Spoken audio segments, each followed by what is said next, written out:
is up, everybody?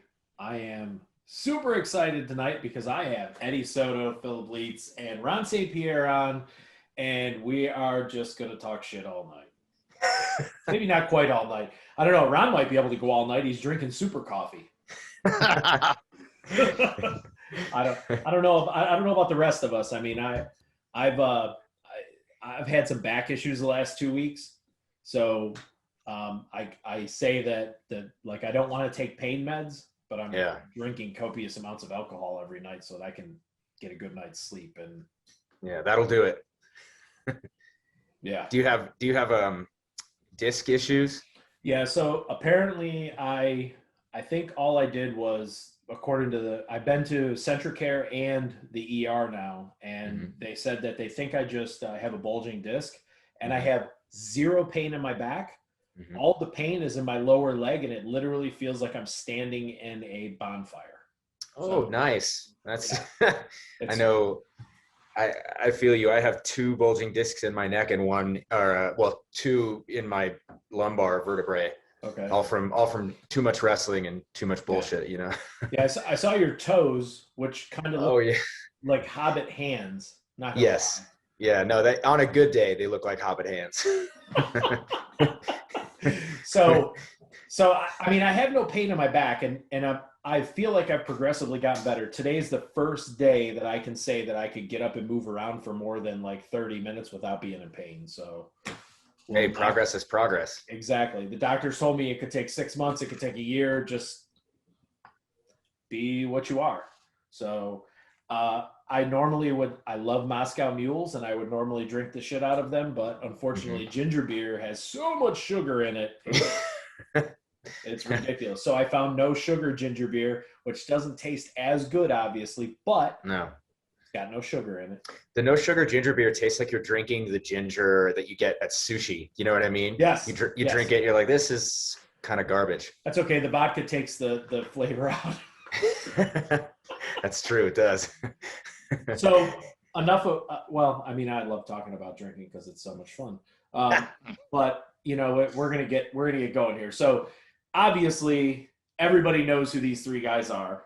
And if you don't, get out from underneath your rock, get on the Googles and figure it out. So everybody knows I don't do a format, and I was thinking about it today, and I messaged you guys and said, I really don't know which direction to go with this because I've never done this type of interview before, but I think we'll just kind of quick, because you guys have all been on, just kind of quick go through, who you are, what you do, and then maybe we can just bounce some questions around about, what you guys think is the new upcoming thing, because really all you guys are working with lizards, and I think there's some pretty cool stuff that all of you have, and I think we can all agree that new people coming in should know about some of this stuff, because I think there's some good stuff here that everybody keeps that's not really hard, but it's very obscure and very cool.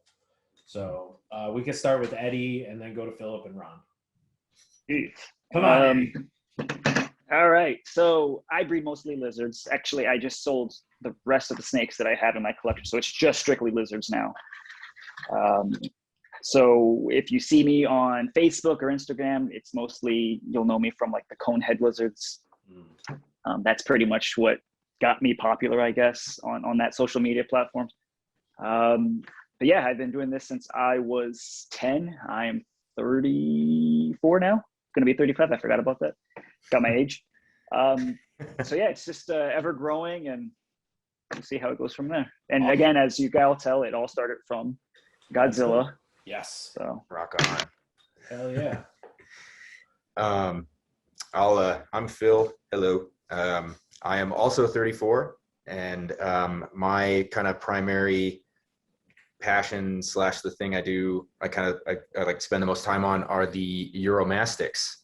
Those tend to be my favorite thingy ever. I'm also pretty into these Xenogama Taylori too. Those things have been captivating me pretty hard lately. Just got a couple of babies from a buddy of mine to kind of grow my little group, and yeah, so that's kind of, I've been doing the same thing with you, man. I've been doing it I've been into it since I was real little. Dinosaurs, Godzilla, Dragon Ball, Pokemon, it all kind of, it all ties in, And then there's the two old guys in the group. Speak for yourself, motherfucker. Yeah. I love it. Yeah, I feel like Yeah. I'm very old. By the way, Phil's pussy's showing. Right there.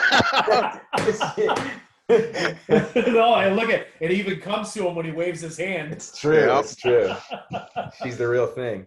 Yep. What is that? Is that a Bengal? Yeah, one of two. Nice. We have this one, and we have her older brother. He's around here somewhere. He might make an appearance. He's about double her size, and he's all black and white. He's the silver variety. Yeah. That's pretty cool. Yeah, thank you. Well, now everybody can tell everybody they've seen Phil's pussy. Yep. Yep. Look, there Hey, it is look. again. There's a close up. Look, Yeah. everyone's seen it, man. Who are you? Yeah. Look, I've got no shame, okay? I've made peace with who I am a long time ago. That's a prereq to be in this fucking business. Yeah, right. What is it, me now? Yeah, it's up to It's you. you. What have you done in your short career? Yeah, Ron's I don't only been know. doing this for- I've never heard of this guy. Yeah. Let's see how old I'm older than dirt, so I'd be 52. I don't know. I've been doing that. Yeah, just like you, everybody else. I've been doing this shit since I was a little kid. Started out same way: monsters, Godzilla, fucking dinosaurs, catching lizards in my backyard because I was lucky enough to grow up in Miami where we had all that crazy shit, and just kind of kept snowballing. And I was fortunate enough to grow up at ground zero for the reptile trade for the most part, which was where all the stuff was imported. And nowadays I have a few things, I breed a few things. I don't fucking know. I got stuff. A few things. Yeah, he just has a few things. Just a couple. I got So some stuff. modest. Yeah, we're primarily blue tongue skinks and various species and morphs, giant crown anoles, which various species and morphs, and a few monitor projects, small monitor projects. So that's pretty much it. And bearded dragons, obviously, that's Heather's big thing and huge part of what we do. Yep. So here's what I think we can start with. I think the experience level between the three of you guys is like 100 years. Sorry. So I think I see all these videos that come out on YouTube, and it's like, what's the perfect pet reptile, the perfect this, the perfect that. And in my honest opinion, I don't think there's really a perfect single solution. I think it varies person to person and house to house, state to state, and so on. So we'll go in the same order. We'll start off with Eddie. Eddie, what do you think people should realistically look at as far as being their first reptile? What do you think? So we're talking as far as like a pet goes, I'm assuming, right? Like I'm gonna plug the computer in before it goes dead. Sorry. I just noticed the plug was laying on the floor. I'm like, that's not good. So yeah, like, we as reptile keepers, and I say this a lot, like, I feel like people buy a lizard at a show or a snake, and they go home and they love it, and then they're like, oh, well, I see people breed these things, so I'm going to get another one. And then before you know it, there's 50 animals, and they have no idea which way they're coming or going. So you guys have managed to carve out a portion of your markets being breeders. And when somebody comes to you, you're obviously not just saying, hey, here's my PayPal, here's my, I'll take your credit card, give it to me. You're obviously talking to these people to give them the best information that you have. So I think without I want to say a friendly debate without trying to kill each other, because I think really realistically, Phillip is the MMA guy. He may hurt all of us. So especially the fact that he has 4 hands and not 2. Right, it's true. So I swear to God, dude, I scroll past that picture, and every time I see it, I think, man, those are some weird looking hands. It's really your foot. So, where do you think, or what do you think, because you do a lot of the shows, what do you think people should be looking at? So obviously research is going to be the first thing, but unfortunately at these shows, the majority of the people that you're going to are not doing the research. So, it's very rare that someone actually comes to a show, they know what they want, and they're there to get that animal. It's very, very rare. Most of it's impulse, unfortunately. The good thing is the majority of those people who do come, like that are there for a specific animal, are the children, the kids. Right now I do a lot of the shows. So right now I'm seeing a huge influx in these soccer moms, like wanting leopard geckos and bearded dragons. So for the most part, they've already done some research. So the whole thing is, can you care for this animal long-term? That's the main thing, especially at these shows. As far as indoor keeping, what's the lighting, the UVB, the basking, tank size, enclosure size, custom built? Do I go to a store and get this? So as far as like a modern pet, I feel like these are the things that people need to be looking into. So we talked a little bit about this stuff when we talked, and Uromastyx and keeping them, and like obviously I have to address our baby, or our Uromastyx, with his lighting and his heat, not his lighting but his heat. What do you think? I mean, and obviously these answers are going to be all different, from all of us, because I think we all have a spin that we would put on things, and things that I told people, or that I tell people when I talk to them when I sell an animal, in comparison to what you guys think. Yeah. So, I have the distinction of never having vended a reptile show before. Well, Lucky no, motherfucker. I mean, it's like most of that is accidental, right? Like it's just, I'm not that great at planning. I'm not in some ways, and I'm not very good at like. Hold on. Yeah, you shit your pants by accident. You go to reptile shows by choice. No, that's right. I'm saying I want to go to some, but I'm just, I'm like a poor planner sometimes. And I tend to be, I tend to think like, okay, I want to spend a little less time grinding all day at the shop, but as summer comes to a close, I like to slow down a little bit and be able to spend a little more time at the gym and things like that. But I did spend a lot of time working locally at local reptile shops when I was in high school, and a little bit through like kind of intermittently in college and stuff. And I went through all the phases of like, nobody should own a reptile, everybody should own a reptile, everybody should own this reptile, like I just went all over the place. And then eventually it was like, I would just ask people like, what is your budget, and what level of commitment are you like looking for in a pet? Because, it's like, if you're like with Uromastyx anyway, I oscillate. It's like a balance between, do I encourage, cause sometimes you get someone who's like relatively new, maybe they've kept a few reptiles in the past, maybe they're brand new, and if they tend to be brand spanking new, I don't know, like I kind of treat it on a case-by-case basis. Sometimes I'll encourage them and I'll say, hey, this might be the thing for you. Like, you're gonna have to do, like Eddie was saying, you're gonna have to do X amount of research, you're gonna have X amount of time. This is not I do a research thing for like 5 days and then I get what I want and then it's done. Like, this is a lifelong companion, or at least within the case of Euros, you're probably looking at a long ass time if you do it right. And then there's the people who you kind of want to steer away. And I try to do it in a nice way, because I'm not trying to alienate anybody, Of course. But someone will come with a question about, I want something that I want to like have it out all the time, and I want to snuggle with it, and I want to walk it on a leash and stuff. I'm like, okay, the Euro is probably not for you at the moment. Like, and I'll steer them towards something that's maybe a little more amicable to that, like a beardy or something along those lines. But I don't know. There's so much of it that's at least from my perspective anyway, seems like an individual choice. Yeah. Okay. So now we'll move on to Ron. And back in the day, Ron used to ship. It was horse and carriage that delivered, right, Ron? Yeah, while dodging pterodactyls flying overhead. And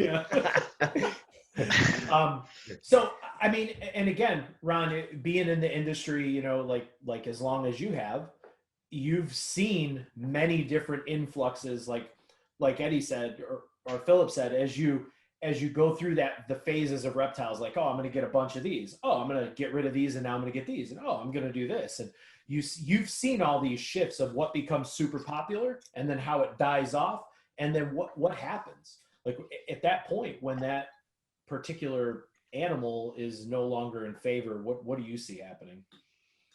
I mean, most of the things that become super popular sort of, they never actually crater like you would imagine. They just sort of flatline. So I mean, like today, I can still think of multiple companies that produce hundreds of thousands of leopard geckos every year. And I mean, up until the pandemic, they were pretty much flatlined for quite a while, where they were static.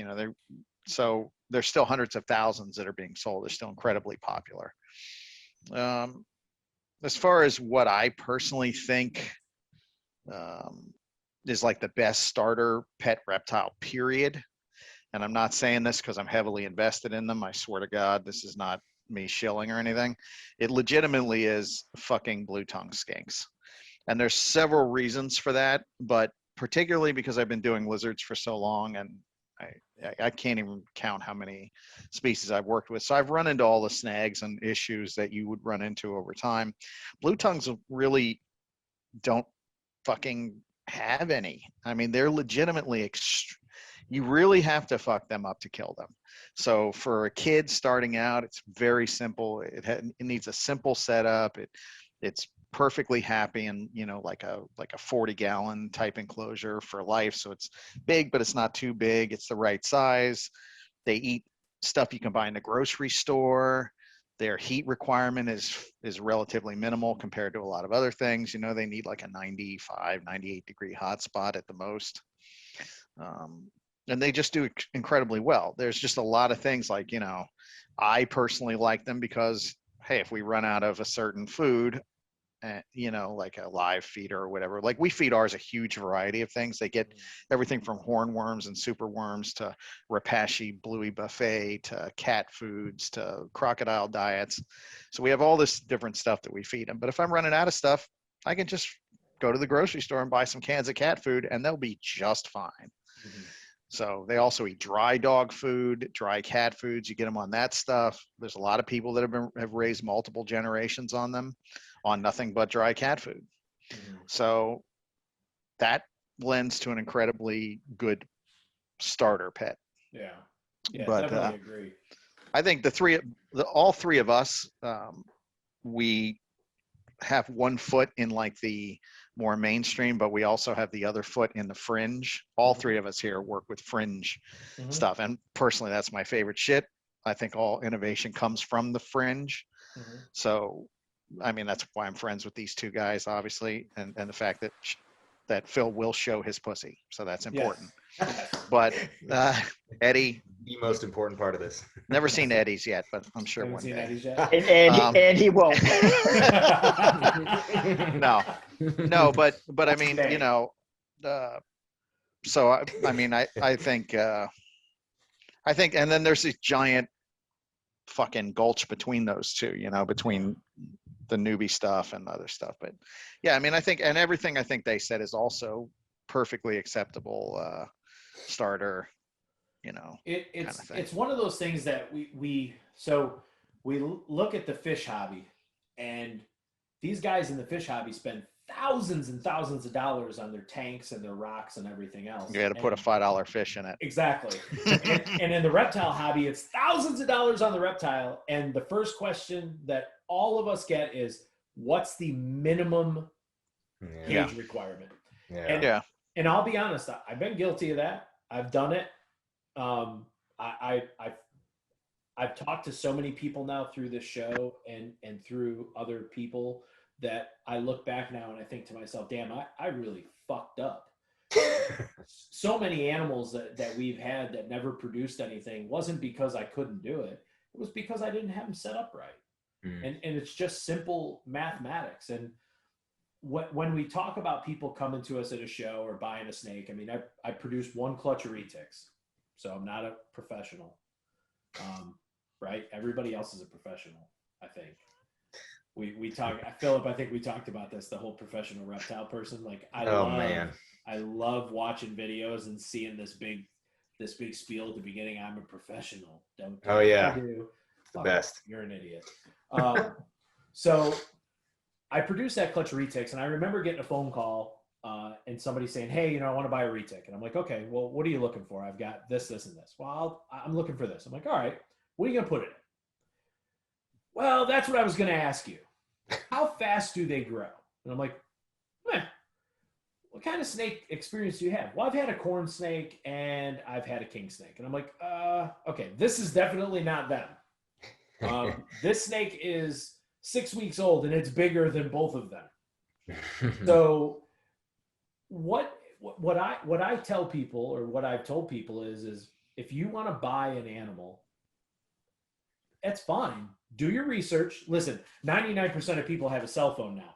So yeah. Eddie, when they come to your table and say, man, I really want that badass looking, lizard, leopard gecko, whatever, I really want one of those. How do I take care of it? Well, this is what I know. You give them a good, what do you want to call it? A good explanation. Yeah. But I know that there's other people out there at other tables that are just like, this is $50. Give me your money. And well, what does it do? Oh, it just needs this. Don't worry about it. And don't just go. Next person, so being able to use your phone to understand the commitment that you have to put into it. I always tell people the same thing: leopard geckos, crested geckos, bearded dragons. I would have never really thought about a blue-tongued skink until you said it.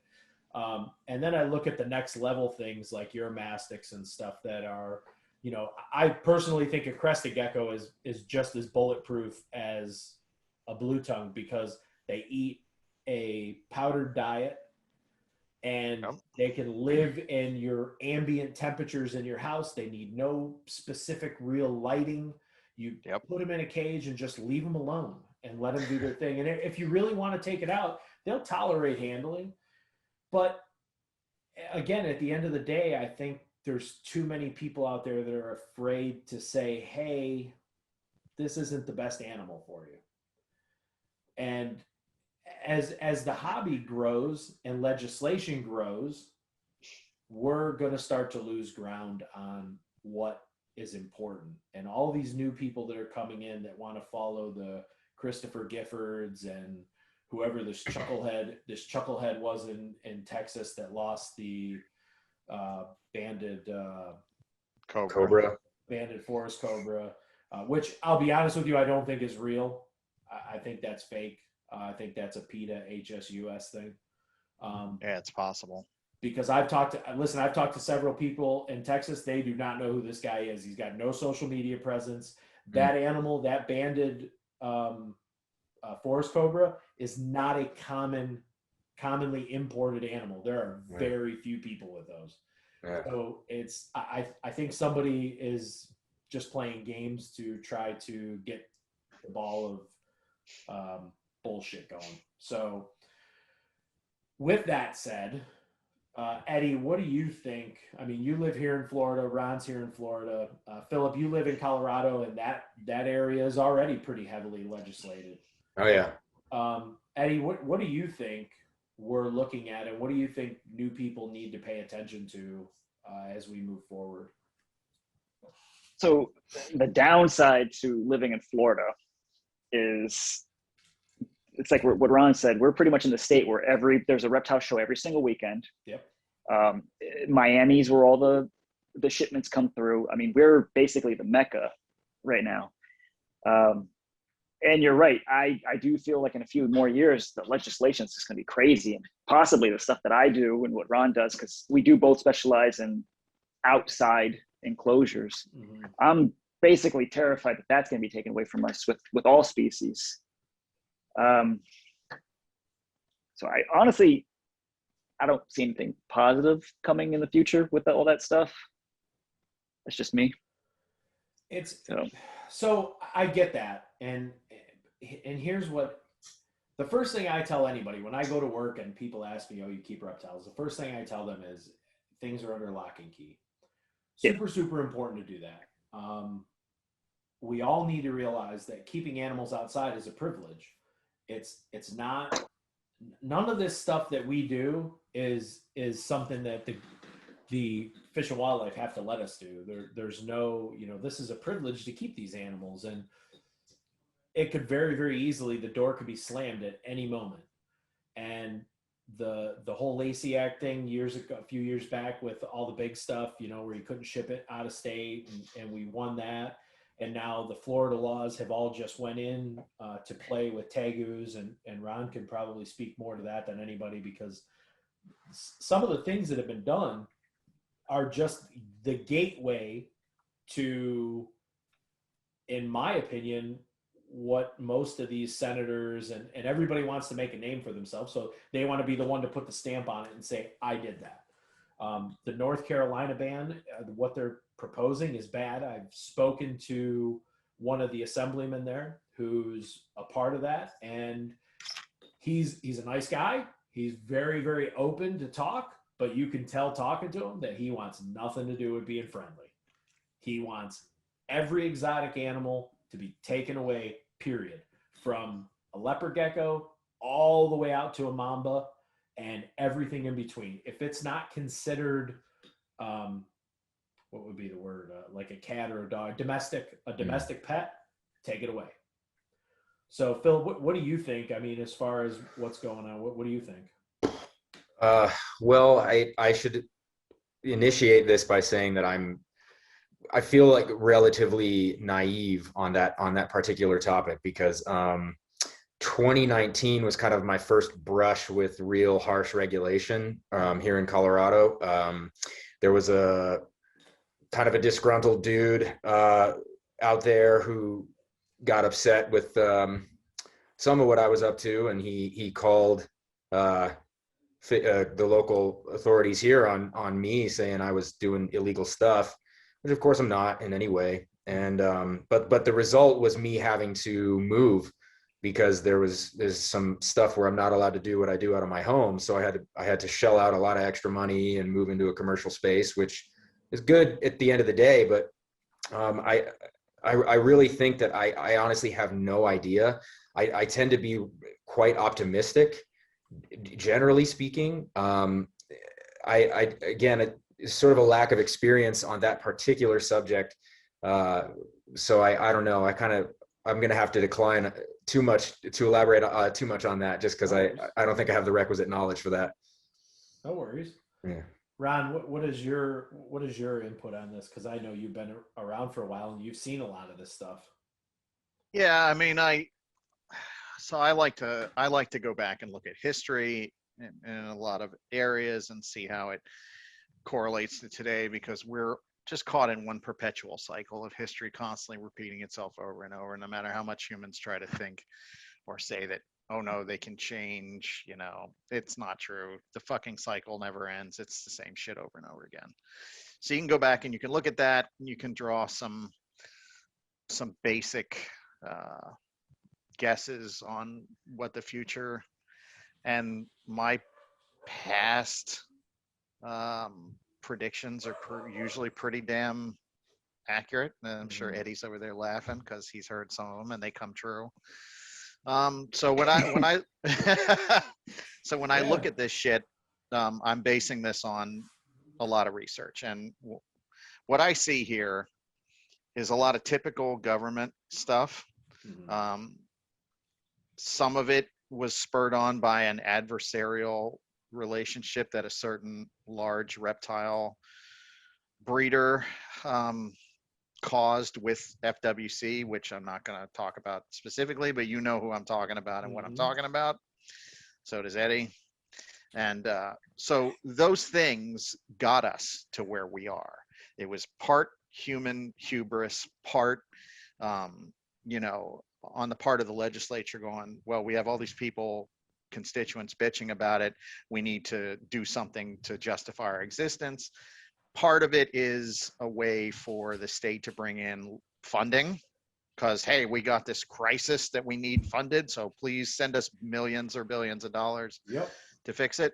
So there's all those things that go into it. At the end of the day, I see that my personal feeling, and after research into chasing down all these rumors about what's being planned in FWC. I found that most of it is a lot of just well-meaning herpers that are scared and are kind of projecting.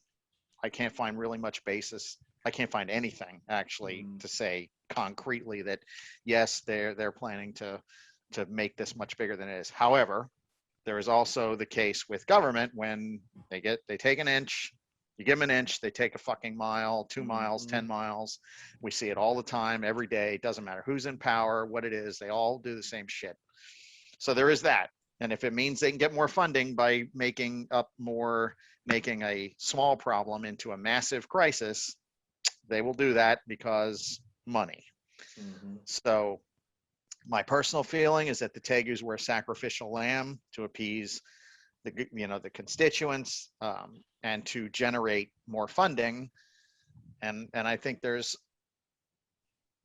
one extenuating circumstance that I don't want to discuss because I don't really know for sure, and it's just me. But there is an issue that FWC is going through that is unrelated to the reptile industry, where they're really getting hammered on an environmental issue, and I think they know that they're going to lose that,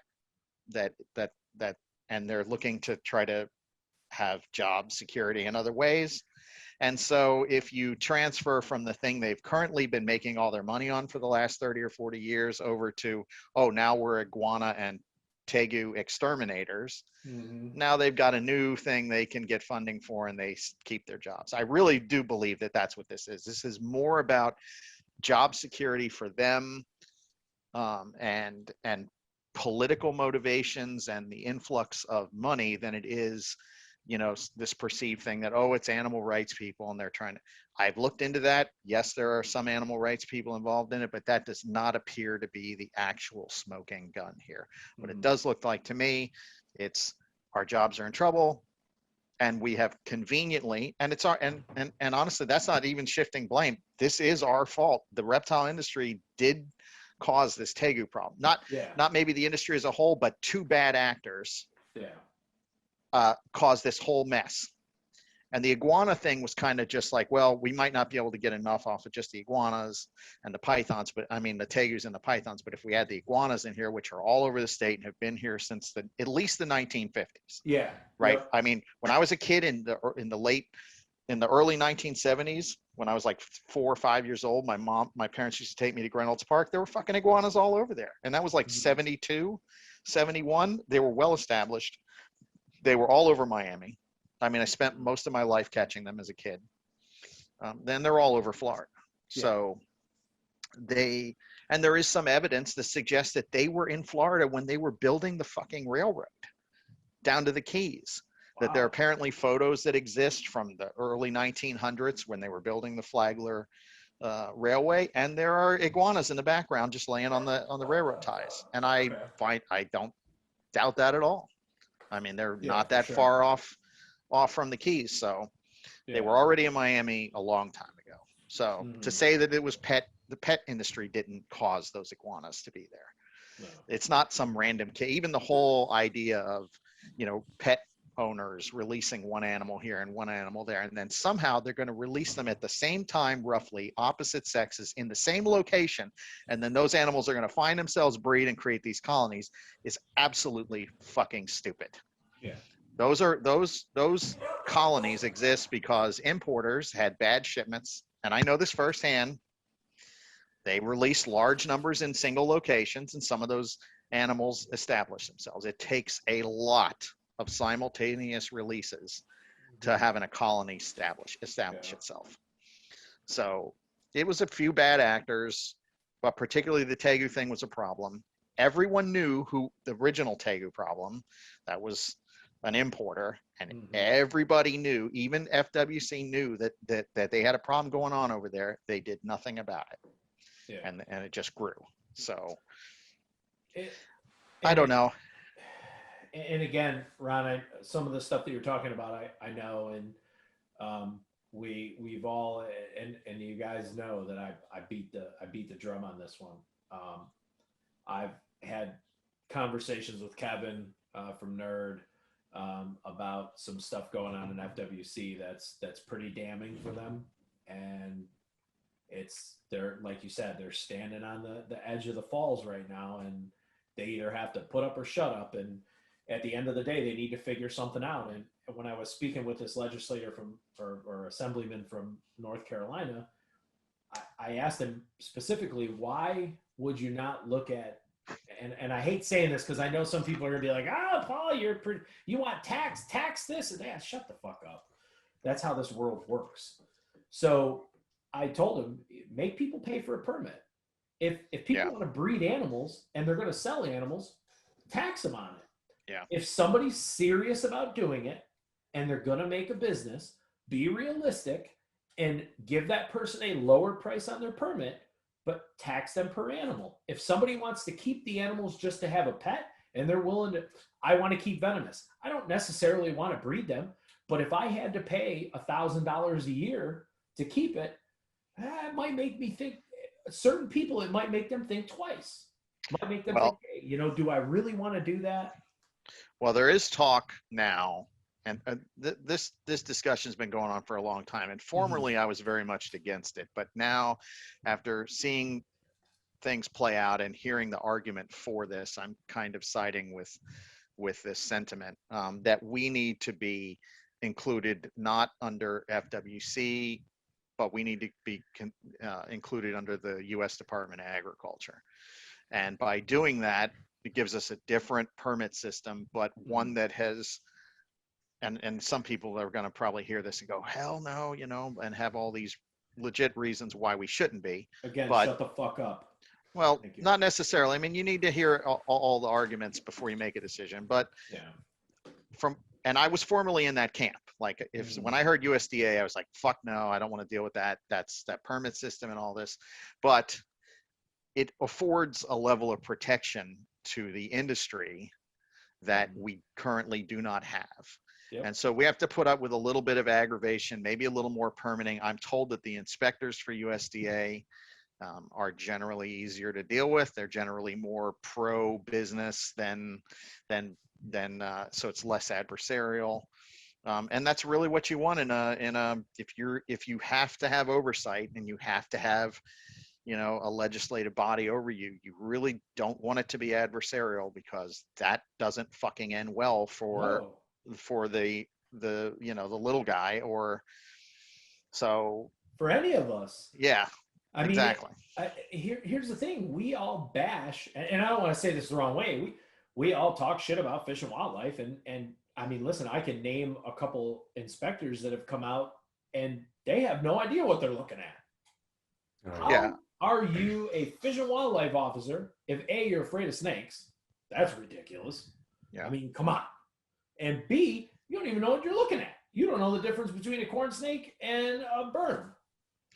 Well, and actually, that part of the reason that I was not for USDA inclusion initially was because in the past, our relationship with Florida Fish and Game has been very good. Their inspectors have been very cool. They're helpful.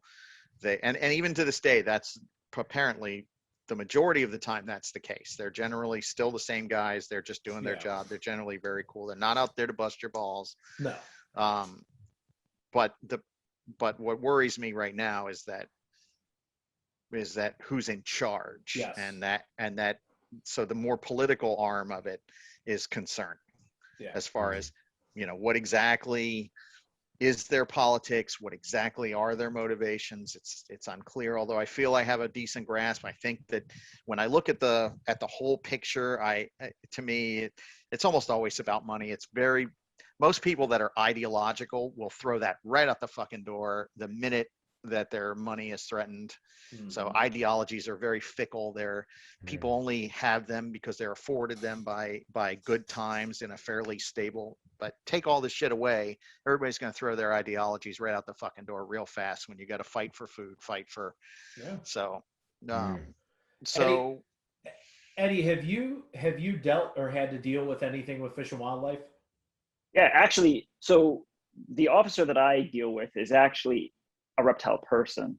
So it's just like Ron said, he's into what we're doing. He's just doing his job. And it's the higher ups. Who's your? I'll tell you off camera. Okay. But I think he's still in charge of our area because we're all generally in the same area. Yeah, but my inspector is Damon Saunders, and he's awesome. For Kissimmee? Yeah, no, I'm in St. Cloud. I believe he would have been for me. He was also for me up on Chadbury where I was before. Okay. So I'll tell you, for me, it was Officer Brown. Okay. Yeah. Yeah, and he's a turtle and tortoise guy. So Yep.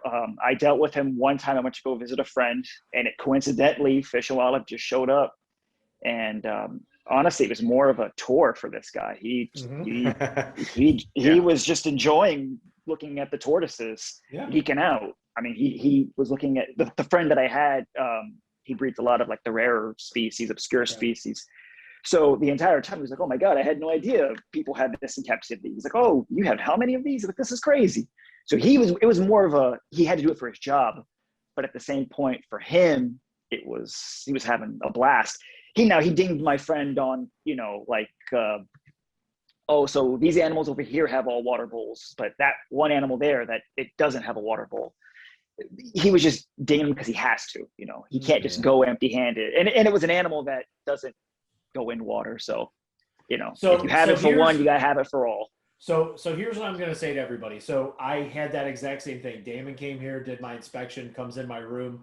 All of our water bowls were out of our cages. They were all sitting in the bathroom with soap and water in them because we were doing waters that day. His first question, the very first thing he asked me is, why are there no water bowls in here? And I pointed, the bathroom is right across that hallway. And I said, everything is there being cleaned. And he said, listen, I get it. Next time I'm here, that better not be that way. Yeah. Yeah. And the crazy thing is, so the majority of the animals that I breed, they don't drink from bowls at all. It's all spraying plants. So I've learned to just put water bowls, regardless if they use it or not, just in case, make everyone happy. They'll never drink them. So I'm just constantly refilling from evaporation, but you got to do what you got to do.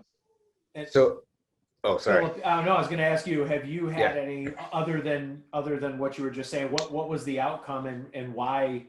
What were they looking for when they came to talk to you? Yeah, so in my case, it was primarily a zoning issue, but the reason they were called was because they thought I was working with native species.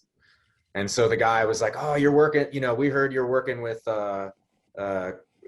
collared lizards and western hognose, specifically the native collar, it's Calaris, and a few, which I wasn't. So it all panned out pretty well. What was a little bizarre about it was that here in Colorado, we have there's another governing body called PACFA, which is like a subsidiary of U.S. Fish and Wildlife. And they're the ones that come through and inspect and make sure that we're all keeping everything above board and nobody's fucking off with nonsense they shouldn't have or whatever. And it's pretty recent that this went into effect. It was within the last I think about 4 or 5 years. It's been a pretty new development. And before it took effect, there was like a deadline where it's like, okay, if you're a reptile breeder or whatever, you have to come to us. You got to get a license. You got to get inspected. You got to do this thing. People were bugging out, man. Like, I know guys here in Colorado who left the state, moved because they were like, I'm not dealing with that shit. Because the same thing, it was like, they were like, they're going to make me put water bowls in every cage and none of these animals drink from a water bowl. It's just going to increase my likelihood of infection because of the way he was keeping what he was keeping. It was just going to be a problem. He bailed. And I remember kind of having to engage with this on a relatively new level. I was like, I don't really know what to think here. Like, my gut instinct was like, I just want to go along with this because I didn't see any reason to be afraid of it at the time. And I still don't think I think it's a good thing. I've now had my inspector comes by every year and she's a super sweet lady. She knows absolutely jack about reptiles, but which is a drag, but it's also kind of cool because even though she doesn't know, it's the same thing like you guys were saying. She comes by my place and it's a damn tour. She's psyched. The last time she was here, we got done with the inspection and she was like, "Oh, hey, I wanted to ask you, would you mind, like, in August, can I bring by like a bunch of our agents and like give them a tour of your space so we can be like, this is what we need to be looking for. People need to be doing this," or, that made me, you know, it was super nice. It was a really Yeah. friendly thing to say. It was cool. But they also have, all of the agents here have been quite kind in the sense that all of them have acknowledged from the get-go that there's absolutely no way that any one of them is going to have the requisite knowledge and information that they need to properly govern all the different species and things that they're now in charge of overseeing in Colorado. And so what they did is, the first time they came to my house to inspect, they said, hey, we're not here to drive a stick up your ass with this. We're here on your behalf to help protect you and the consumer. We want to learn from you guys. So like, if we have something, like if we have a regulation and it doesn't suit what you're doing, but we see that what you're doing is above board, it's fine. We're going to make exceptions for you. We're going to help you out. So in my case, it's like, you know, the Uromastyx, good luck getting them to drink from a water bowl. You know what I mean? Yeah. Good luck getting them to drink, period. You know? I mean, it'll happen, but it's like definitely the rarity. And so she's been super cool about all of it. You know, Eddie, like you, I keep bowls in the cages.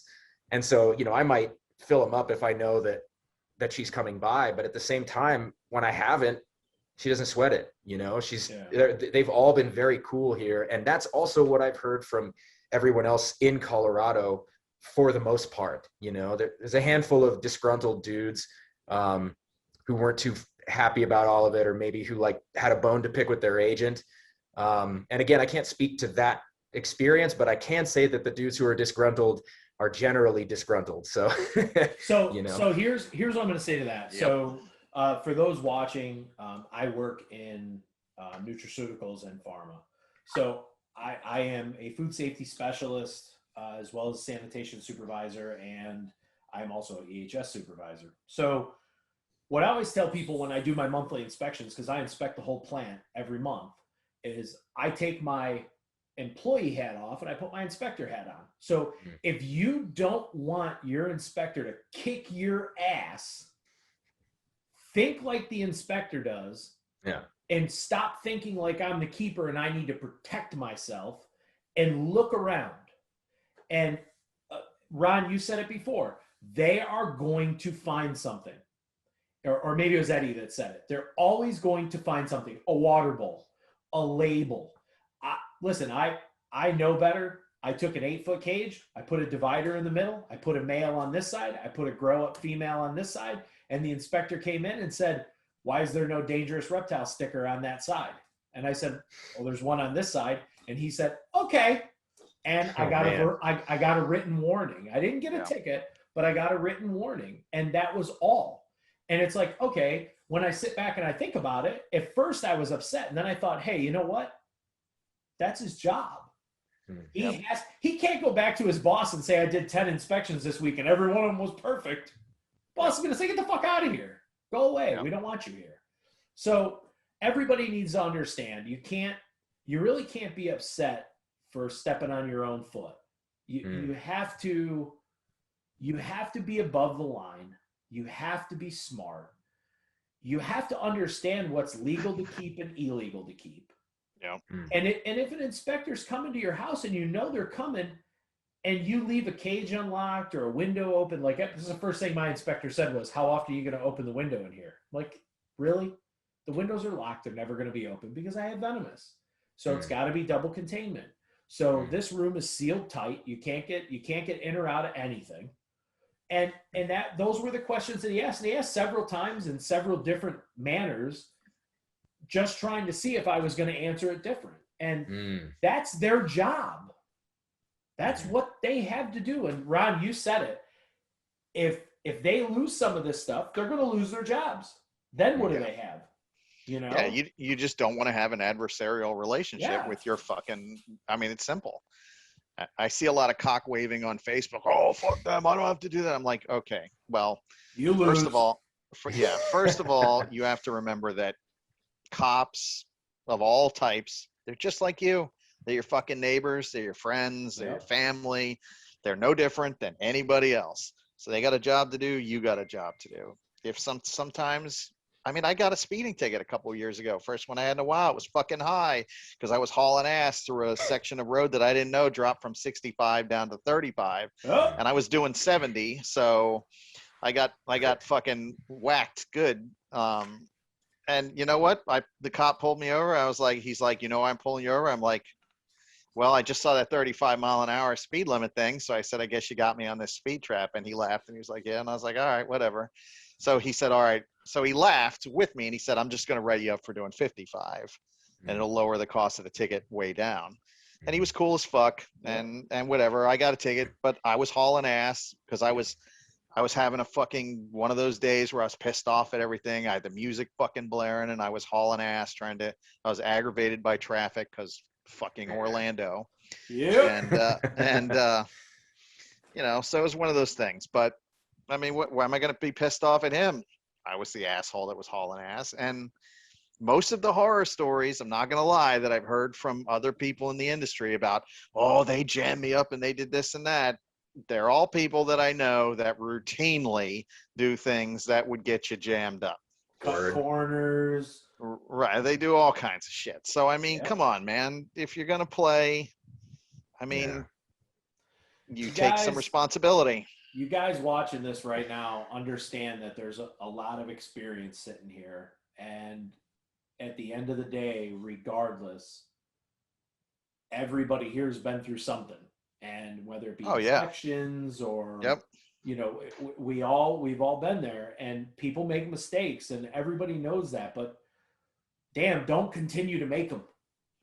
Exactly. Fix the issue, you know, just like I said, so we put protocols in place because we have venomous. So one of the protocols that I put in place, and I bitch about it at work all the time because we do something, we have an operator, then we have somebody verify it, then somebody verifies that that person verified it, then a QA person verifies that it's been verified by, and I'm like, this is way too much bullshit.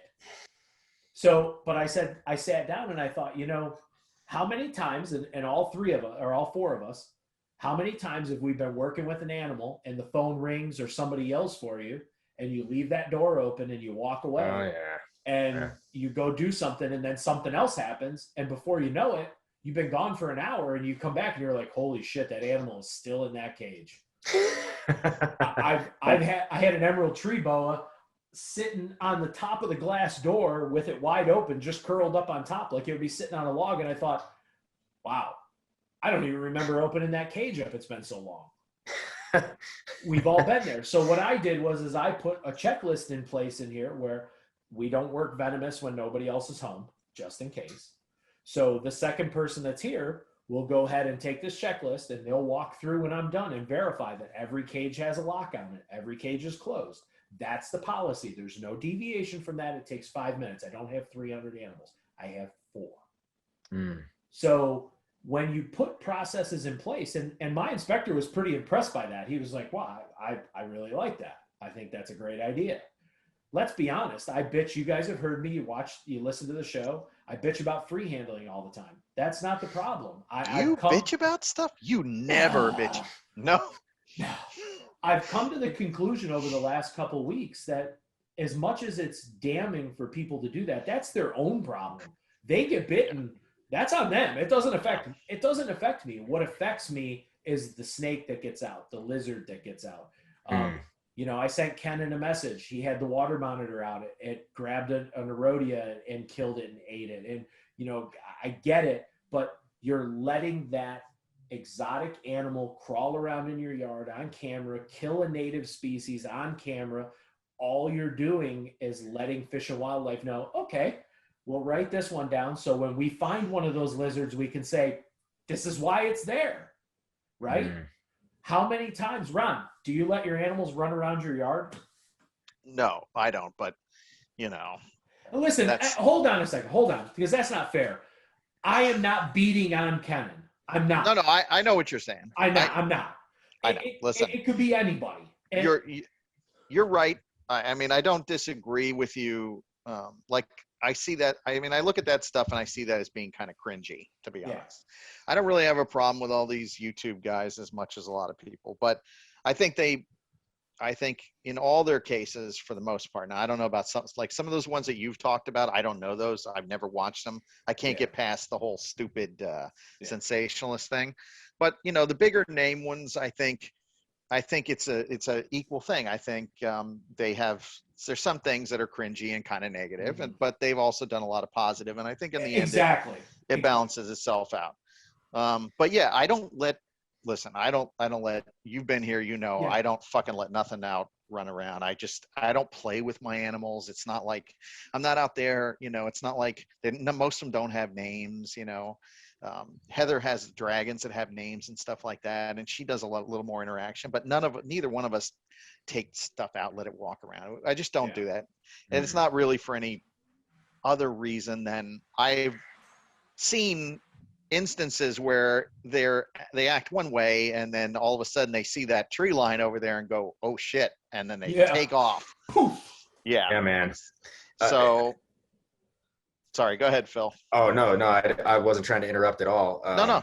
I was just gonna say that I mentioned this last time when I talked with you last, that there's a local shop that was here a few years back. They're no longer in business, thank God. But these guys were letting a absolutely massive black throat monitor just crush around the shop. And look, I love black throat monitors, are dope as hell, but you can't let that thing just kick. I mean, even an iguana, man. Like, I love iguanas too, but you can't let a massive animal like that, completely unrestrained in any regard, just putz around your shop when there are children in your shop, man. I have one, like, the memory is when I was there, I watched a little kid, like a small 5-6-year-old, walk over to this thing and pet its head and then walk away.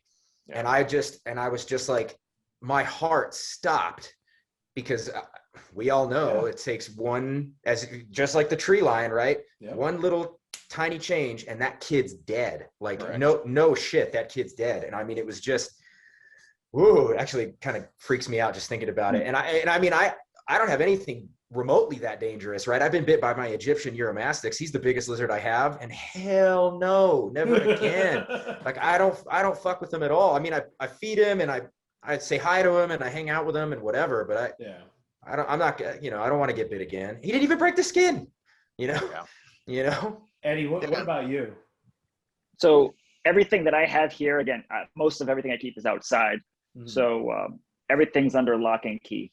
Every enclosure has a lock.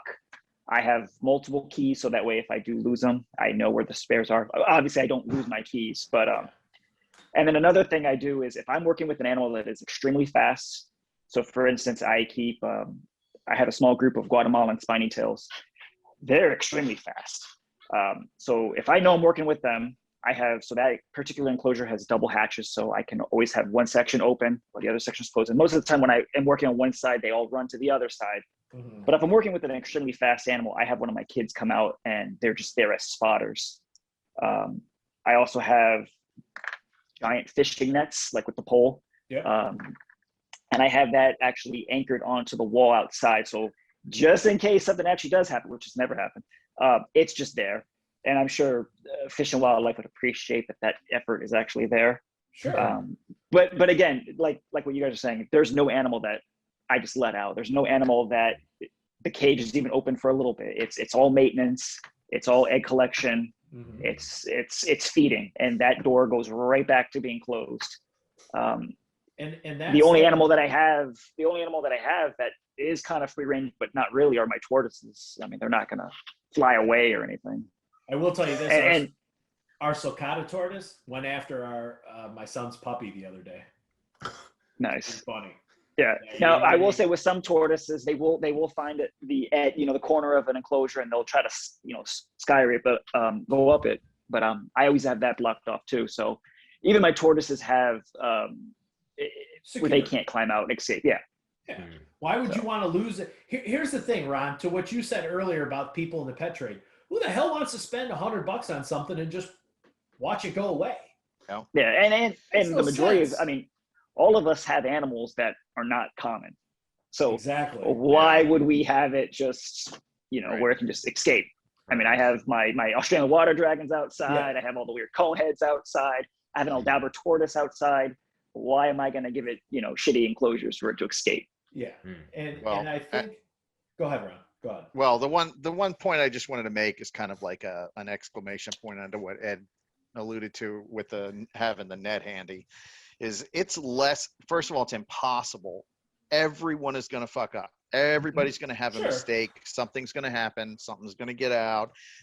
People's dogs and cats and everything else get out all the time. It happens. It's not really so much about, I mean, you should do everything possible to keep it from happening. But what it's really about is that when it does fucking happen, what you do about it. Yep. And that's been one of the biggest problems with certain bad actors, is that the shit got out and they just didn't give a fuck, and they did nothing about it. I've had escapes over the years, and in every case, I have retrieved 100% without fail of those escapees. And how did I do that? It's actually really fucking simple. First of all, when you have captive bred wildlife that escapes, they never really go anywhere for the first couple weeks at least. They're always right there where they got away, usually hanging out. They're super easy to get.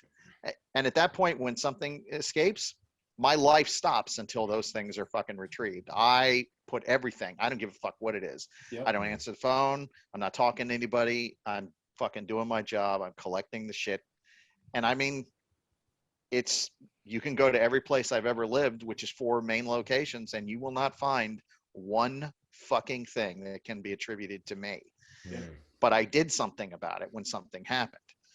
The people that are the problem are these ones that, those aren't mine. Yeah. Well, get the fuck out of here. How the hell can you explain that there's a lace monitor in a garage down the street from your house? Oh, Yeah. man. Yeah, right? Or the croc monitors that killed the neighbor's dog. Exactly. Oh, Yeah, my God, dude. But No you're living, names mentioned. No names. No names mentioned. I mean, and that actor created an adversarial relationship with our inspectors by suing them, harassing them, threatening them. Yep. And it's turned into a shit show. It's turned into a shit show. Yep. Man, oh man. I honestly cannot wait for that whole thing to come out. I'm just sitting back, just watching. I'm just like, well, when this shit hits the fan, I'm just gonna sit here and watch it happen, because you brought it on yourself. And that's all I gotta say. And that's the thing. I mean, we as reptile keepers have a responsibility, first to ourselves, second to our communities. I hate the fact that there's Burmese pythons, in South Florida and iguanas. I mean, I don't want to see our environment, tortured by these animals that don't belong there. But and listen, I say this with the ultimate amount of, I don't even know the word, respect, being careful. I follow a guy on YouTube that's a fisherman, and he jumps in his airboat, flies across through the Everglades, finds a mud hole that's literally maybe 20 foot round and probably only 6 feet deep. First of all, there's fucking 5, 6, 7, 8, 9 foot alligators in it. The dude's nuts.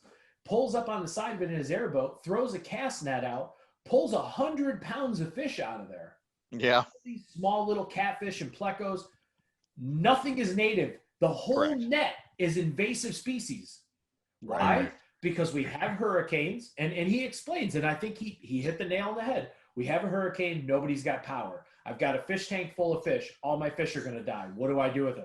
Well, I don't want them to die, so let's canal in the backyard. Throw them in a canal in the backyard, and that's it. And we don't want to look at the feral cat population.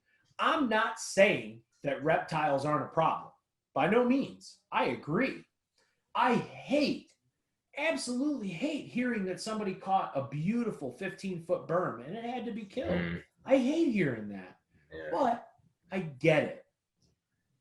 And instead of complaining about it and bitching and jumping up and down and saying Fish and Wildlife sucks, if we circled the wagons and worked as a group, a consorted group, and just got along, we would be better off. And I'm one of the biggest, when I say that, I'm probably the biggest hypocrite out there, because I fucking hate some of these guys. Really? So Well, at least fucking you're hard. honest about it. Listen, listen. I'm going to say this: the last few weeks, and we'll talk a little bit off air. Last few weeks, I've really done some serious soul searching as to what I've been doing for the last few years, and I see how much time I've wasted on that, and I can admit when I'm wrong. And like I said, I think the escape stuff is more detrimental to us than the free handling or the sensationalism. I think if you lose a cobra, that's a bad thing. Yeah. Like Rough. this kid in North Carolina, this Christopher Gifford kid, hit $13,000 in fines, surrendering all of his animals. I can tell you right now, there's one pair of animals that he surrendered, a male and a female mag vipers, probably $7-8 grand. Yeah. Just for those. That doesn't I've include, always wanted those.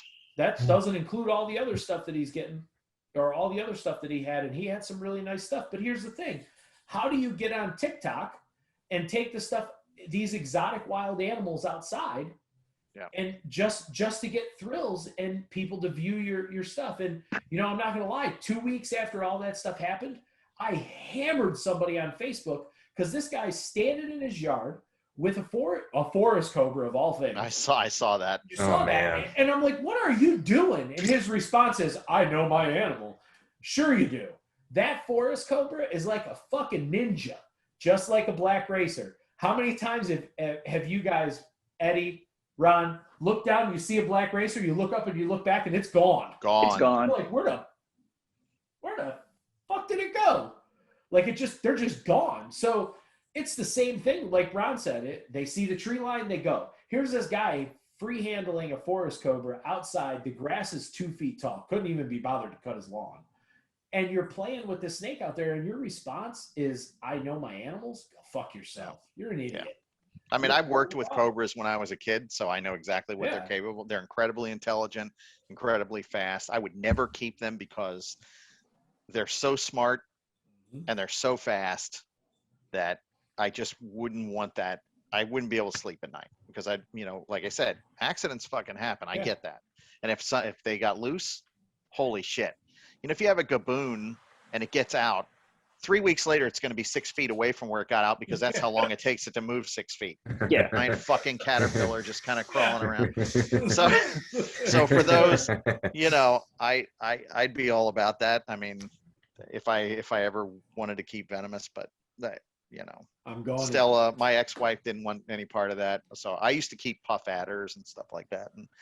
And Heather doesn't want any part of anything venomous either. So that ship has long since sailed. I don't have the stones for it, man. I can't. Like I get bit by these damn Euros. They're not fast and they're not dangerous. And I'm like, all right. Like, yeah, I'm in the same boat. I don't want to get bit. I don't want the risk of it. And I don't have the discipline. I mean, vipers though they're not like that. They're very easy to control for the most part. They're slow. They're very predictable. I mean, a gaboon has a fast strike. Oh yeah, it's like a big fat fucking caterpillar that can't do shit. I mean, if it bit you to kill you, but. So I just picked up. I finally got my venomous permit. So I just picked up a pair of Amidites, which are nice. European long-nosed vipers. They're more of a dwarf species, so they only get like 18 inches or so. So they're really not big. They're toxic. They'll do some serious damage, but I honestly believe that you'd probably be okay. I also got a blue insularis, which is the Komodo Island pit viper.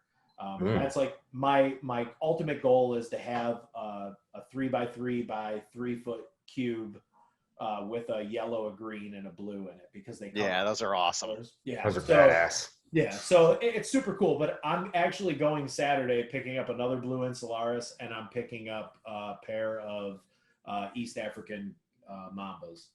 So, sick. Yeah, dendrobates and goosticeps. I wouldn't go anywhere near that. They're not that bad. They're not as bad as you think. But here's the thing. It's a coach whip that can kill you. I have spilotes. I'd be dead if those things were venomous. I've been bit in the face. They fucking flop. They fly out at you. I cannot imagine if that was a mamba. So here's the thing. I had the pleasure of speaking to Willie from Venom Central today. We were talking about some eyelash vipers that I was interested in. That I think. Yeah, I want that. Yeah. Yeah, those are beautiful. He's got this dude dialed in. absolutely amazing animals.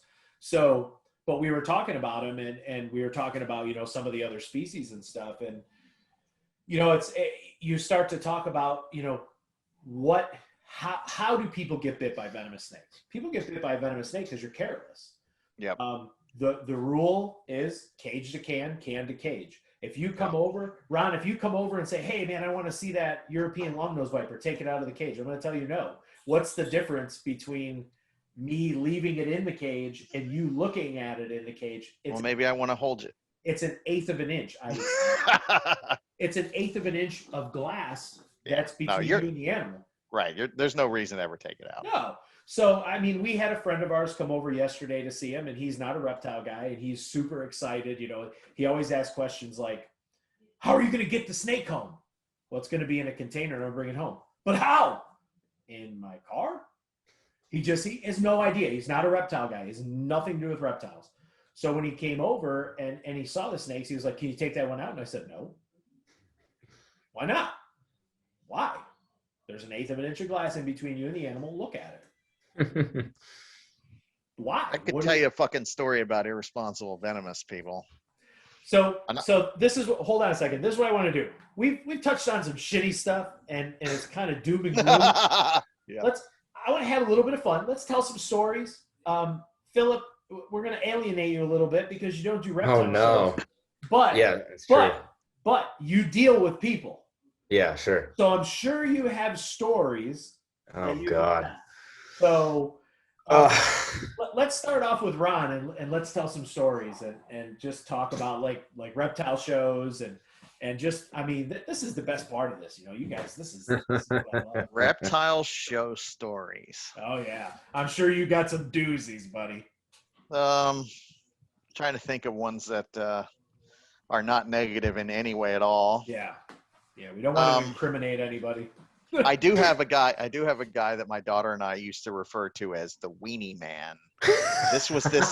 And I swear to God, this is true. He started coming to see me at the Daytona shows when it was in Orlando in the mid 90s. Okay. And he was a guy that was really into tegus. I don't even know his name, but he used to come. He's like, I watch all the stuff you're working on tegus. I have tegus. And he always used to say the same thing. He goes, you should really try feeding them Vienna sausages.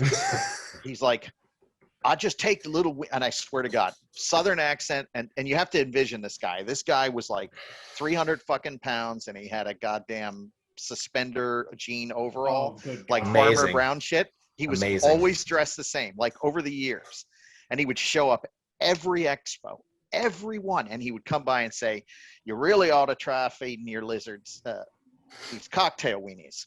They're called Vienna sausages." And he's like, I take the weenie out, and my daughter's like first meets him when she's like 6, and then she sees him every year until she's like 20, 13, 18, whatever.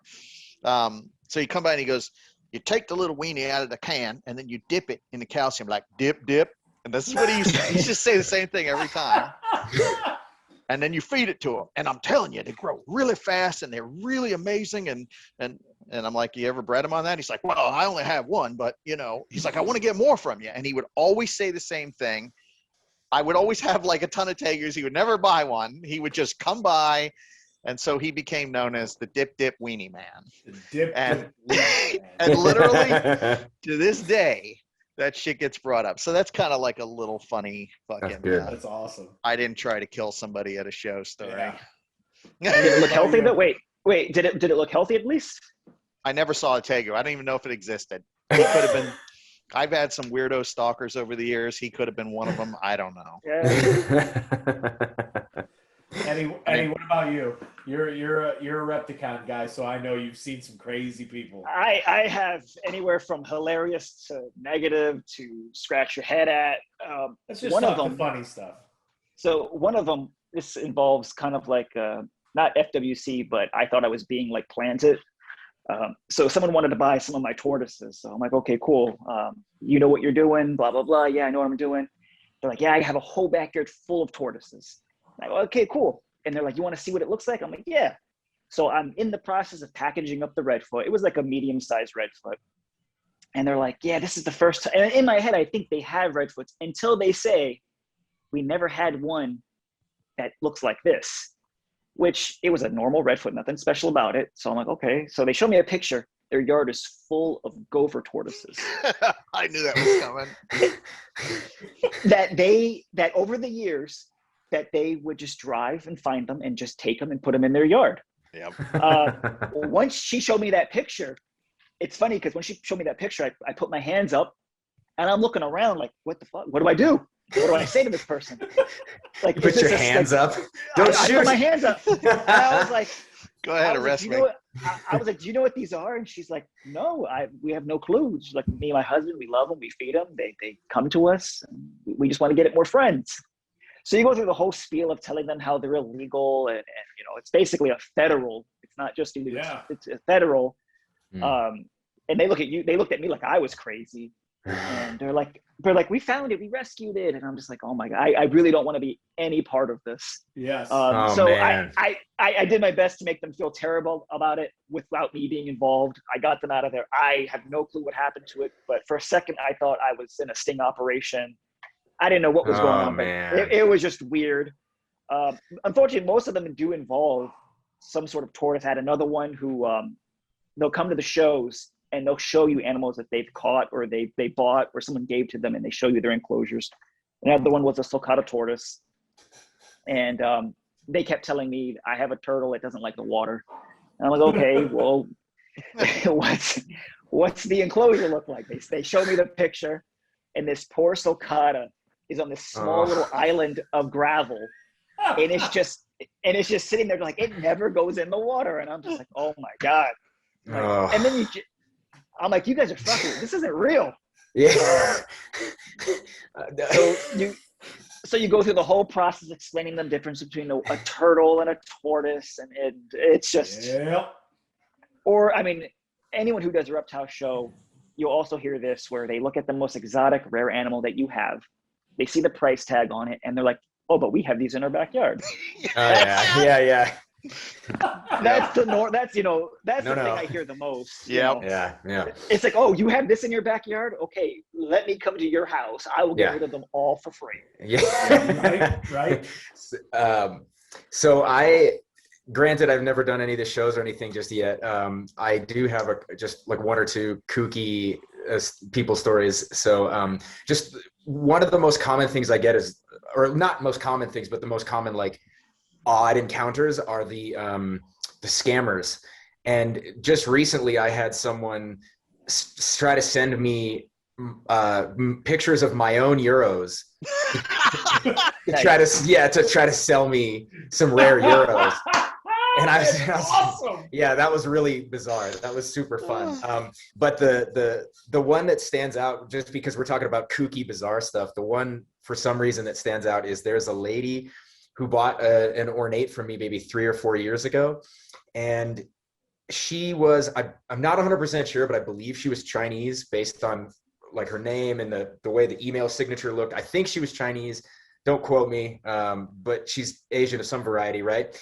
And she buys this ornate and goes through the whole process. Like I send her some care info, and that was before I had my care guide up and all this other stuff. And but she seemed like she was kind of doing fine, and she gets the euro, and every so often just would send me these weird little updates. She was like, oh, he's doing great. He loves his jelly beans or something. And she'd be feeding it like weird, like mostly that's what she called the reptile juvie iguana pellets was jelly beans. So I'm just thinking she's a little kooky, right? Well, like a year or 2 years in, she sends me a message and she's like, listen, I just had this thing, like I give my lizard a bath every day. And I'm like, okay, like you really don't need to do that. It's really unnecessary with euros. And she was like, well, no, like I think it swallowed some of the water and I'm really worried because it's had bath beads in it. And I was like, you're bathing your desert lizard in bath beads, like the little, like and not the bath beads, like the scrubbing, like the little plastic, you know what I'm talking about? Yeah. And I was just baffled. But what the weirdest thing was that she sent me a photo to kind of confirm, like, does it look okay? This ornate was fucking beautiful. Like it was, I'm not kidding. Other than that, she had clearly been doing the right shit with this lizard because it was better looking than almost all of mine. And I was like, dude, how did you bathe your lizard in bath? Phil changed all of his care sheets. Fuck, man. Maybe the bath beads cleaned it up, and that's why it looked like it was well washed. Yeah, no, for sure. It was so terrible. So you know what the moral of that story is, Phil? No. You need to wash your lizard. You need to wash your lizards. That's all I'm saying. Yeah, that thing should now I know. So I produced a clutch of retics, and I had a guy call me or send me an email. Hey, can you send me pictures? I'm like, all right, here we go. Send him some pictures, contacts me back and says, I'm interested in a golden child that's het purple. I want a female. I'm like, all right, no problem. I have 11 or 7 of them. I'm like, I have one. I'll send you pictures of them, blah, blah, blah. So we go back and forth a few times, and now I'm irritated because you've emailed me 30 times. The all in all, at the end of the day, there was 55 emails in 2 days. So this dude just irritated the shit out of me. And I finally messaged, his name is William. I finally messaged him and told him, listen, stop emailing me. If you're interested in the animal, it's $225 plus $75 for shipping. It's a $300 animal. Shut the fuck up and stop emailing me. Either put up or shut up. So I'm at work.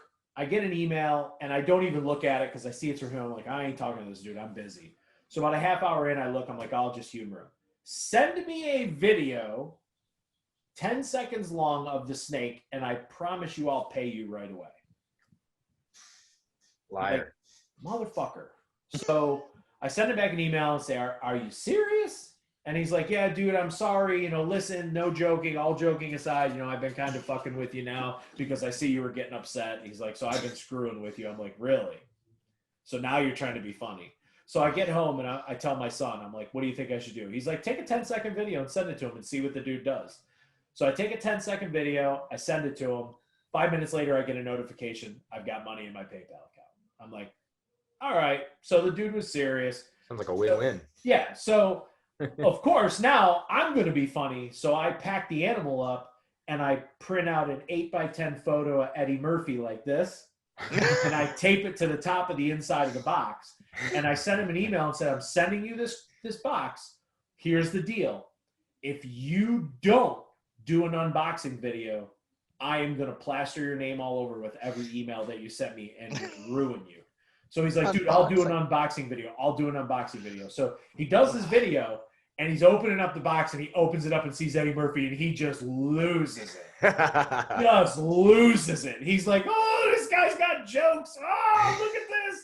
That's awesome. But it was cool because, I really hated that guy for a while. For like 24 hours, I could have killed him. Yeah. But, I mean, how many tire kickers do you get a day? Actually, because I don't answer my phone, I don't get any. Yeah, you're that guy. But no, honestly, I mean, that's part of that is a perk because we sell the majority of our stuff gets sold wholesale, and the best stuff goes to friends, and then she will list retail to the public a few things here and there. But for the most part, I mean, we know so many people collectively, guys like you guys, I mean, Phil got some shit from us recently. Eddie's always getting stuff and whatever. But so guys like you three come over here and just cherry pick the shit that you want. That's kind of, and there's a ton of you. So we really don't have to deal with that much shit. I mean, she does deal with a lot of shit on the dragon side of it because she gets a lot of like, beginner questions. Yeah, it's not so much that, it's that people want like full pictures of parents and lineage and all this other shit. And it's like, look, we're a big operation for just 2 of us. It's not possible to supply all of that. You know what I mean? But she does give them a hell of a customer. I mean, she gives out her fucking private cell phone to these people. So they literally will call her. She's crazy. 3 o'clock in the morning, the phone will ring. It will go off. Yeah, people have no boundaries. See, I don't, my number's not out there. You got to know me to get it. And if you fucking bother me and I don't feel like talking to you, I'm not going to talk to you. It might take a week. When I'm up to it, I'll get back to you. And Phil, I swear to God, I didn't do that to you the last time. It was your message got buried. It's no, bro. He sent me a message one time and it got buried by a bunch of them. And then I didn't find, I was digging through my phone and I found it. I was like, oh shit, I never, and then I went back. I've done that before for sure. Is No biggie, man. I totally get it. You guys are No, busy no. as shit. But if I know you on some level and you send me a message, I always get back. Yeah, So sure. I do Sure. that. But yeah, I don't really have to deal with that. So I've never had to pay for I mean, I've never had an advertisement anywhere in my entire career outside of maybe the first couple of years I used to run Vivarium classified ads. Because if you produce good shit and word of mouth gets out, you're good. You don't have to. Yeah. Yeah. I mean, I'm sure Phil has that going. Eddie's got that going. Yeah. Both, Yeah.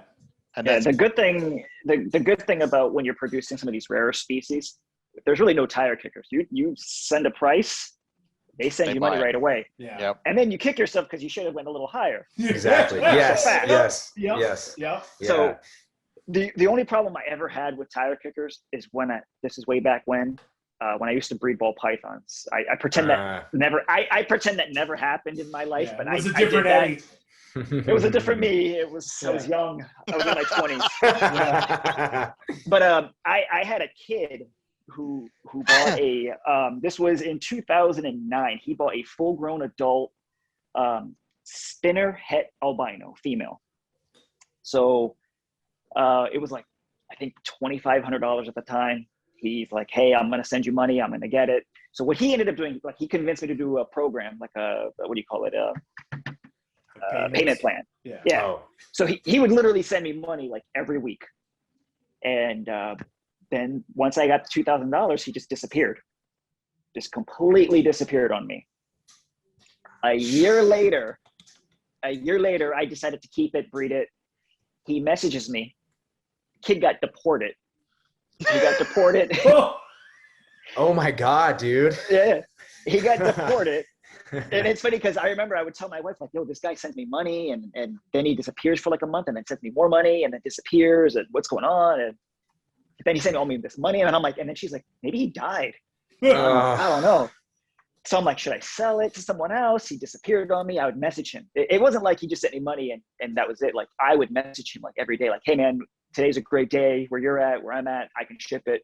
Nothing. And then one day he told me he got deported. And then here I'm like, oh, wow. Fuck. And then I'm thinking like, oh, am I going to get the guilt trip of like, can you give me my money back? Right. And he was like, no, man, he's like, just keep your money. You did way more than I thought you would ever do for me. And so $2,000 plus the same animal. Yeah. And then I sold that animal eventually. So I was like $4,000. Yeah. Wow. Nice. I mean, you get it's like the opposite end of, you get like the tire kickers. And then one of my problems is I kind of have like this way that I sell stuff, right? I post hatching pictures or available pictures, and then it's just a first come, first served. People reserve until I don't have any left to reserve, and it's just whatever, right? And so you're right. There's no tire kickers at this point, but it's the opposite now. It's the people who are just livid, absolutely livid that they didn't get the shot at an animal. And I'm like, yeah, bro, you are one of many, and I only have so many. And I've had people get ruthlessly rude with me, and it's like, of course, in that case, I'm just like, all right, you lost every shot. Now, I mean, like I had one guy last year who did this, who he had reserved an Egyptian, he wanted an Ornata, and a clutch of Ornata hatched, and it was a clutch of 10. And I'm keeping 3. So there were 7 up for grabs, period, right? For that one clutch. And the first 2 people who messaged me reserved all of them. Yeah. So it was like, so this guy was the 3rd in line. And I was like, I'm sorry, dude. I'm really sorry. They're all gone. And he lost his mind. And he was like, you're such a lying sack of shit. You only sell to your friends. He sent me screenshots of like when he messaged me, and I'm like, dude, listen to me. I know you're upset, but I'm telling you, this is just a numbers game, man. And it's not easy for me to keep track of all those interested parties. It's just not. I have a life, right? And I told him, like, if you keep hammering me about this, you're not even going to get the Egyptian. I'm just going to refund your money, and you can. I'm done with it. Yeah, I'm just done with it. I don't have time for this bullshit. And he kept pushing the issue, so I refunded his money, screenshotted the refund, sent it to him in the message, and then blocked him. And then he went on and made 3 separate accounts on Instagram and to troll my account, and be like, fuck this guy, fuck his business, he's such a piece of shit, and all this other. I'm like, dude, it's a lizard. It's a damn, just ease up, man. Yeah, you got way too much time on your hand, buddy. Get a girlfriend. Wait. You know what? Yes. I actually had a recent story, and it's very similar to that. I wonder if it's the same fucking dude. Yeah. This guy contacts me for white-throated monitors that I had for sale, right? Mhm. And I said, okay, I gave him the price. He agreed to it. I was going to take his money. I asked him to give me a shipping info. Well, his shipping info was fucking New York City, and they're illegal in New York City, so I can't ship those in there. So I contacted him back, and I said, look, man, I can't sell you this.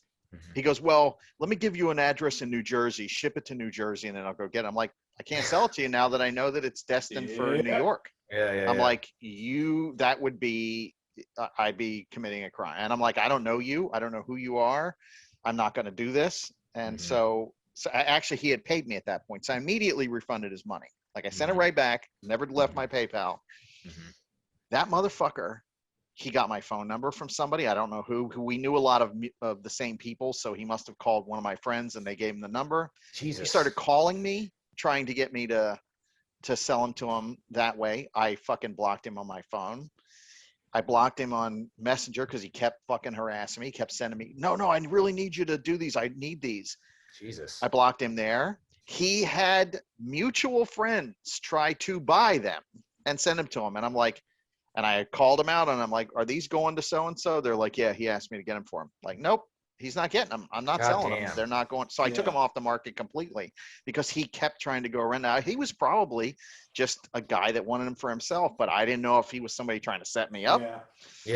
Or any of that shit. But he was so persistent that I was fucking glad that I didn't sell him anything anyway, because those are the nightmare customers. Those are the ones that you will never make happy, no matter. You could send them gold-plated, perfect, flawless versions that were imported from Mars, and they would never be good enough for those guys. I had a guy.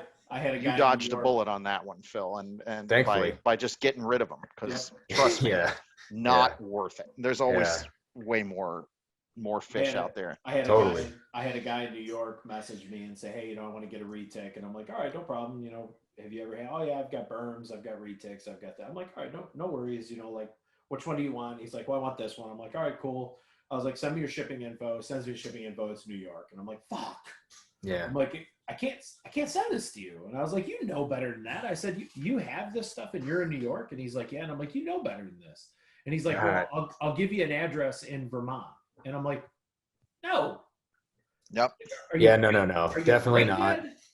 And he's like, listen, I keep these animals, here's all my info. Here's my Facebook, I'm this, I'm that. I know these people. I know that people. And I was like, oh, well, good for you. And he's like, well, if you can get references, I'm not trying to, get you in trouble or anything. And I'm like, okay, here's the deal. This is how this works. Fish and Wildlife in Florida checks all the packages. If they see this address on there, you're in trouble. Have a nice day. Stop messaging me. Please leave me alone. It went on for like a couple weeks. He messaged me. Finally, that snake sold, and I was like, your snake is gone. Stop bothering me. And he finally stopped. He stopped aggravating me. But it's hard, man. It's weird it's really bizarre to be in that kind of situation, with reptiles that are that in demand, or someone that wants it that badly, and people will go to any avenues to get what they want. And I mean, I don't know. It's one of the more awkward, one of the weirder things, to have people get mad at you for what you won't give them, or what, and it's like, I guess that's like, it's just like kids, right? You don't give them a candy bar, they're going to lose their mind, right? Throw a little temper tantrum in it, What's funny about that is that I've never, ever experienced that until the pandemic. And I've experienced it on quite a bit since the pandemic. Like, it's like motherfuckers are bored and super, and just trying to feed their anxiety and, make themselves feel better. And then because I've actually got quite a few people that I can tell they're not outwardly hostile yet on getting the anoles podior. I'm like, I have a big list. I've got a lot of people that want to buy those, and I can't fulfill those because I don't have enough female babies yet. So you're going to have to wait. And I'll, so I've been telling people, hey, look, right now all the ones are sold out. The few that I have, they were already gone. They were gone. They were promised to people long before you contacted me. And when I'm ready to make some more available, I'll open it back up. You can contact me then, and we'll try to get you some. But people are fucking almost hostile about it. They're like, well, you know, trying to push, you know, and one guy kept trying to push me. He's like, well, I'm an investor and I have X amount of money and I want to buy 10 of them. I'm like, dude, nobody's getting 10. The ones, what I got, maybe 2, 3 at the most is what I can do for any one person. Because it's not like I'm swimming in the damn things. Yeah.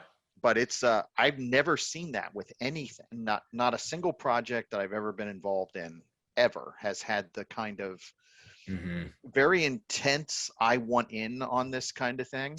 Right. Which quite honestly is quite surprising. I never thought that was going to have that kind of a bizarre impact. I thought there was an old thing. I thought it would be I thought they'd be popular. I thought it would take much longer for the momentum to build on that. I figured it was another, I don't know, me and Eddie have talked about it. I think I figured it was another 5 years out before it really, but social media hype. Yeah. I honestly, I don't, I think it's just because there really hasn't been anything really new in a while, and it's relatively new, even though they've been around for a while, but people are just starting to a lot of people, it's new. And I think that's, so here's a question. I'm going to pose this question to the three of you guys. I want to see what you guys think. So we're all reptile keepers. We all keep stuff. And we're talking about shipping to other states where we know things are illegal. We know that people can't keep them. And for the most part, as a seller, I always tell people, you got to know the laws. If you don't, and there's just in the back of your mind, there's 5%, 2%, 1% that thinks, maybe this isn't a good idea. Don't do it. It's not worth it. Yeah. So what do you guys, what's your opinion on, like, we all know each other. Ron, Eddie, we're here in Florida. Phillip, you're in Colorado. Ron comes over to my house, and I have, I don't know, a crocodile here. I have a saltwater croc, or I have whatever, a Cuban croc, whatever. Just that now we're talking. I'm coming for the Cuban croc. Yeah, I have an animal that I'm not supposed to have. Right. And we're all friends, and I don't ever want to beat anybody up. I don't want to beat up a reptile keeper. What's your thought and your opinion on that? Eddie, we'll start off with you. So I'm one of those people, if I see something illegal, I go to someone's house, they got, let's say, Komodo dragon. Yeah. I'm just going to shut my mouth and not say a damn thing. And that is it. And it's funny because I've had people in the zoo sector that joke around where they have to throw away Komodo dragon parthogenic eggs. And they always joke around like, you know what, if I just put this in my pocket, no one will ever know.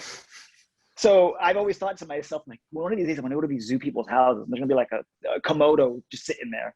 But no, I'm just shutting my mouth. Unless it's causing harm, unless there's something really going on, I'm just walking away. I didn't see it. I was never here. I'm not involved. Do you guys mind? I don't mean to cut in, and I don't mean to be that guy either, but I have to teach a jiu-jitsu class in 20 minutes. And my timing, this is my bad. It's because of the poor timing, because when I said, like, let's do the podcast and everything, I assumed, like, because the last one we did was about 1:40. And so I was like, I could manage that. And so I don't mean to be that guy and cut out. I'm really sorry. But okay, but I'll answer, and then I gotta bail. Okay. Okay. My answer is literally the same as Eddie's. I'm not saying a word, and that's part. It's like halfway, because it's a 2-part reason. One is I don't want anybody to talk shit on, like, give me a hard time. But then the second thing is, like, maybe there might be something I want, and, like, no, I'm just kidding. No, just playing around. But yeah, no, I just don't want to be that guy. I'm not a narc. I'm not going to be a jerk. I try to stay out of other folks' businesses and stuff like that, in general. But I also haven't had I have yet to go over to somebody's house. Well, that's not true. I've been to a couple guys' house, and one dude who lived in an apartment, and he was keeping sidewinders and Schlegeli, I think was the Latin on the viper. The vipers in his closet in just in Tupperware with clip-on lids, and I was just like, I'm never coming back over here, man. Yeah. But anyway, with that, I have to go, guys. I'm real Yeah, sorry. no But worries. it was awesome talking with you guys, and I'd love to do it Awesome. again. And next time I'll leave like 3 hours because I can talk forever and I'm Yeah. loud. So like, let's do it again. We Okay. love it. So this is good. So Phillip will leave and we can all talk Yeah. shit about him. Keep going. I We'll look talk forward. Please do. I'm very excited to see when this goes up. I'm hoping there's a lot of shit about me. So let's do it. Okay. All right, guys. Brother. We'll talk to you later. Take care, everybody. Take See it you easy, later. Phil. Bye. All right, see you. Bye.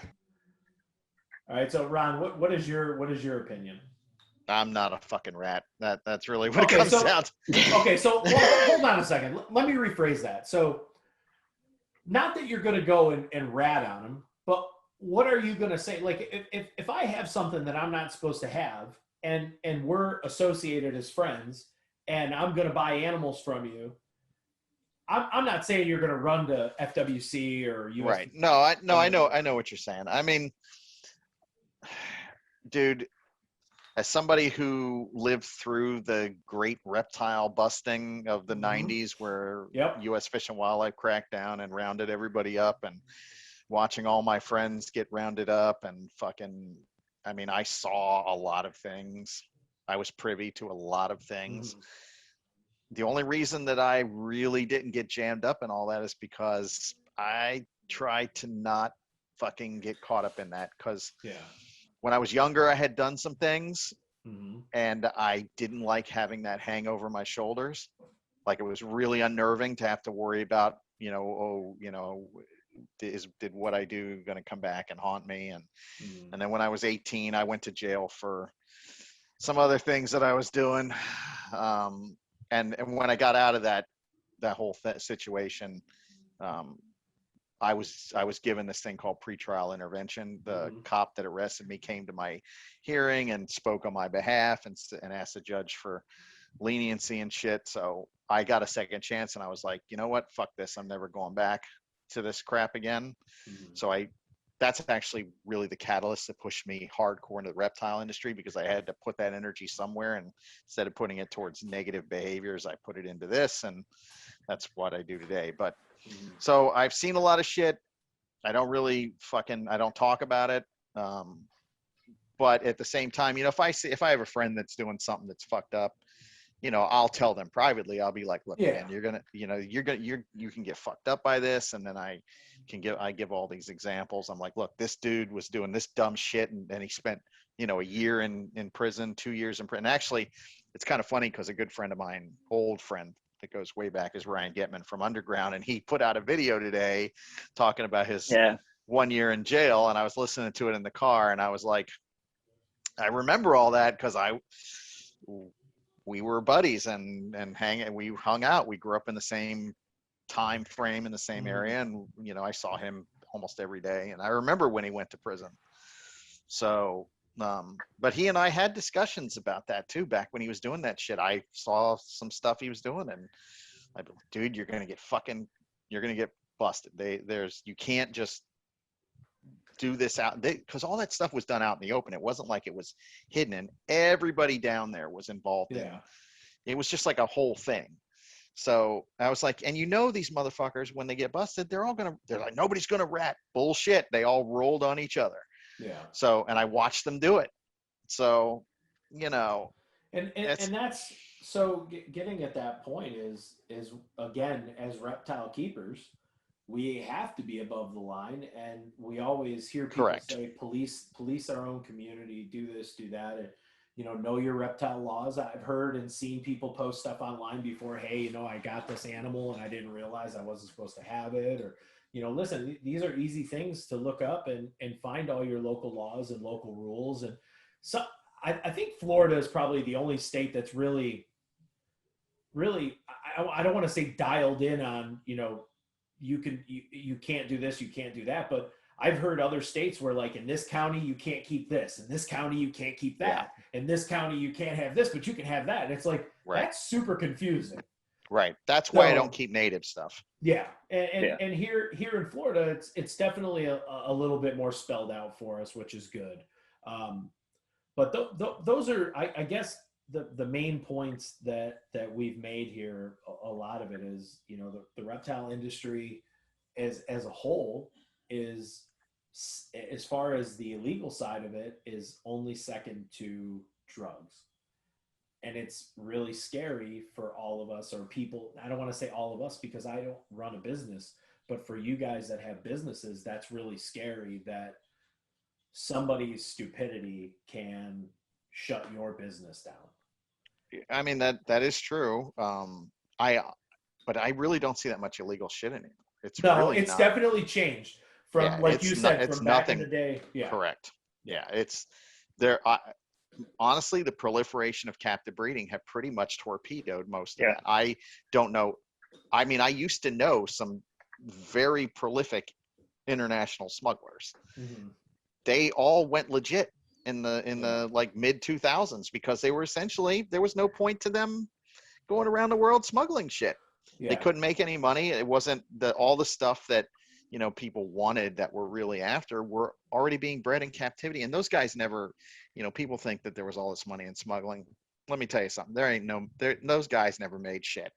You know, they did smuggle in some stuff, but the cash benefits to them, negligible at best. Most of it, they were herpers just like you and me that wanted stuff that they couldn't get. They went and got it. They brought it in. They brought in extra for other people.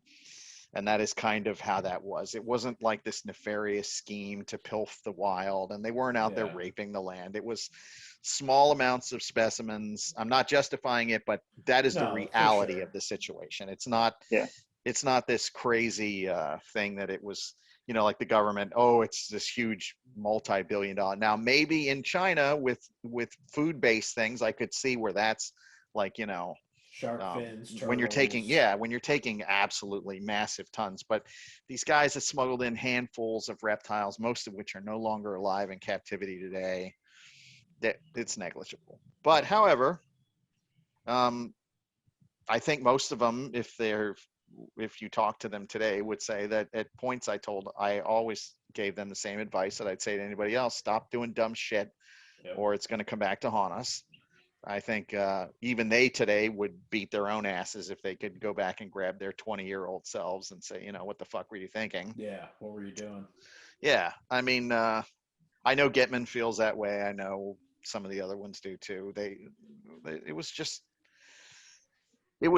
dumb shit you do when you're in your 20s and think you're invincible and you can do anything you want. And that's kind of. And here's, I mean, realistically, in your 20s, you always think of things like, how bad is this really going to be? I had 6 lizards here. What are they really going to do to me for 6 lizards? Right. And part of me looks at those kids that are on YouTube and they're kind of doing the same thing, but they're just dumb kids that think they know shit, and, you know, they're on there being cocky and stupid and whatever. So I think that's kind of like the new version of it, right? Rather than making a negative impact, you know, by smuggling stuff and then getting caught and having all that negative publicity, they're out there doing dumb shit in front of like millions of people, and things are getting away and they're being publicized and then it has a negative impact that way. Mm-hmm. So it really comes down to just everybody just needs to stop doing dumb shit. Yeah. Well, exactly. I mean, that is what it is. Think about it before you do something. And think, is this going to negatively impact me? You know, and I'm not even talking about who cares. I'm not even talking about looking at it in the broad sense. Like, am I going to negative impact the industry? Just look at what you're going to do to yourself. Yeah. If you do this shit. And so at least you have that self-preservation aspect of it, where you can say, okay, well, if I do this, it might fuck me up. And then there's consequences to that. Yeah. And then on top of that, you know, as a side benefit, it benefits us all when everybody takes personal responsibility and doesn't do dumb shit. Yeah. Yeah. So, exactly. I mean, I don't know, dude. It's aggravating. I see the stuff and I'm just like, oh, come on, guys. Can we just not? But at the same time, it's not my life. It's not my place. Yeah, and, not my circus, not my monkeys. Yeah. So what do you think, Phil? Or Eddie, sorry. Wait, hold on. My ring camera just went off. Say it again. What do you think, Eddie?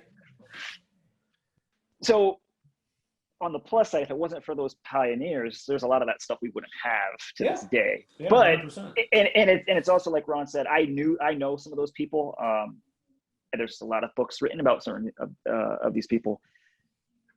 they're at the end of the day, they're herpers like you and I. They did this stuff. It's not like they did this to try to get rich and then disappear and do the next scheme. They went legit, and they're pioneers now. They're actual herpers. They actually have respect in the industry. Some of them. I mean, they obviously they did it the wrong way, but at the end of the day, there wouldn't be a lot of the stuff that we have in our collection. I know a lot of my animals I probably wouldn't have if it wasn't for these people. So yeah, for sure. Again, they're not. There's no sense of malice when they're doing it. Yeah. So yeah, they're not out there. Like Ron said, they're not out there destroying the environment. They're just a handful of animals they're trying to bring in, and you know they're maybe not doing it the right way. Yeah. You know? Now, when you involve like the drug part and the animal part together, then yeah. Yeah, for sure. So I'm gonna go ahead. We're gonna wrap this up, and I want to talk to you guys a little bit off the air real quick, but we'll definitely have to do this again because this is fun, and we definitely just need to like dedicate a whole episode to telling stories about shows. Because dude, you guys have done shows for so long and dealt with customers for so long. There's probably a million. We don't have to mention any names. Yeah. But if you watch the video and you know the stories about you, post a message so that we can all know and laugh at you. But understand, it's all in good fun. It's all in good fun. Yeah. I tell people all the time, I'm a fat guy. You pick on my weight, whatever. Yeah, exactly. That's how I feel about it. Say what you want. I'll be the first one to admit I'm a fat fuck. Yeah, but come on. I mean, we can't all be as pretty as Eddie. Jesus. Yep. I've been the same weight since high school. So yeah, shut the fuck up. Yeah, dude. that motherfucker, he doesn't gain weight. I just don't get it. I don't either. Jelly bean, I gained 20 pounds. Yeah, me too. Hey, I try, and I drink a lot of beer. I drink a lot eat a lot of junk food, and I'm still a stick. Yeah, my daughter's the same way. She says, I'm eating. I need protein powder. What? I gain weight. What the fuck? So, right. But everybody, go ahead, Eddie. Go ahead. No, I was gonna say I eat absolute garbage, and I really don't like you right now. And I don't actually. I've never been to the gym in my life. So yeah. He's digging the hole deeper right now, Ron. Right now. Next time he's over, let me know. I'm coming over. We're burying him in your yard somewhere. Well, we already have the hole dug, so okay, it's way better than he is. Perfect. So, hey, everybody, thanks for watching. Send us a message. Let us know what you think. We really appreciate the viewership. So I really appreciate these guys for coming on because they are awesome. So, hey, guys, be real.